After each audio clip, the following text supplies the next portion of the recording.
In 2008, PixelJunk Monsters was released for the PlayStation 3. The simple tower defense game was easy to play but deceptively challenging, and mastering the stages in co-op with a friend provided memorable multiplayer. Since then, developer Q Games has released a handful of titles under the PixelJunk brand, and even re-released updated versions of many of their titles. Now, a decade after the original game, the studio has decided to release a full-fledged sequel to the charming and dangerous world of monsters.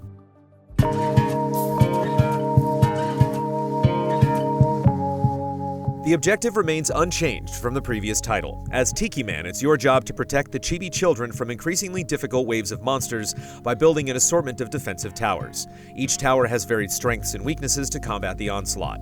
Knowing what to build where is critical to completing each stage.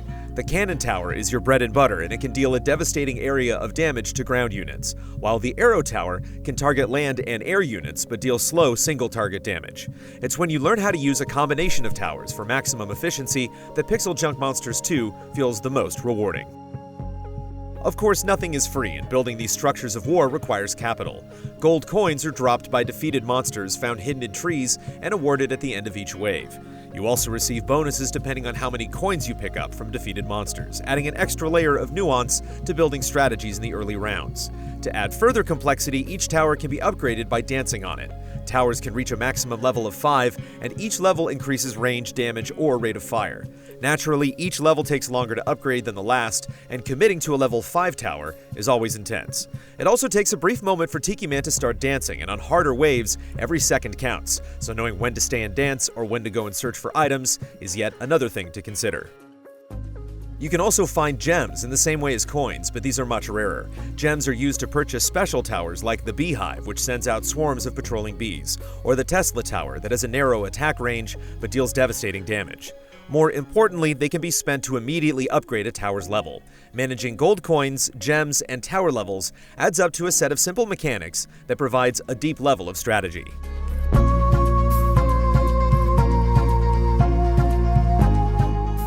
New to the sequel are fruit, which can be found hidden throughout each stage or purchased from the Tiki Mask. Each fruit has a different use, such as the Bombi fruit, which, when placed in a lane, explodes for extra damage. Fruit helps on harder difficulties, but the entire concept feels undercooked and somewhat unnecessary.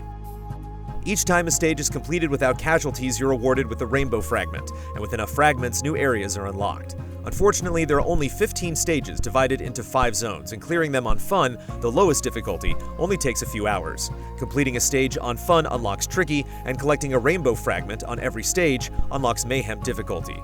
The harder difficulties expose additional routes for the monsters, and they're much more engaging. It can also be incredibly frustrating at times, especially when the monsters take a completely random path to your base that you would have no way to prepare for without trial and error.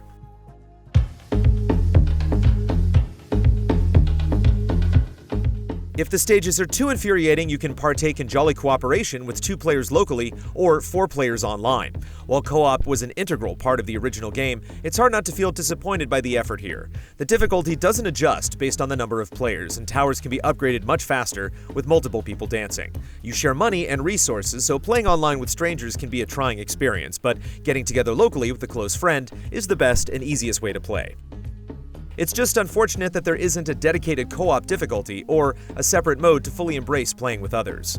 The worst part is that playing online doesn't yield rainbow fragments or perfect clears, lowering the stakes considerably.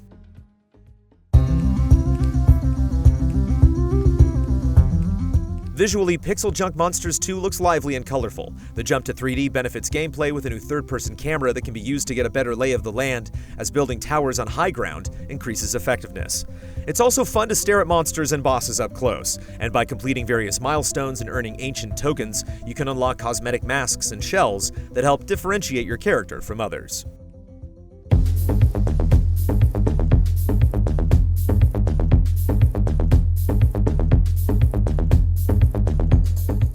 PixelJunk Monsters 2 is exceedingly similar to its predecessor. The core mechanics remain simple with deep, nuanced strategy, but the short length and lack of multiplayer innovations are a letdown. It's an easy game to recommend for fans and newcomers to the tower defense genre, but it lacks the impact of the original.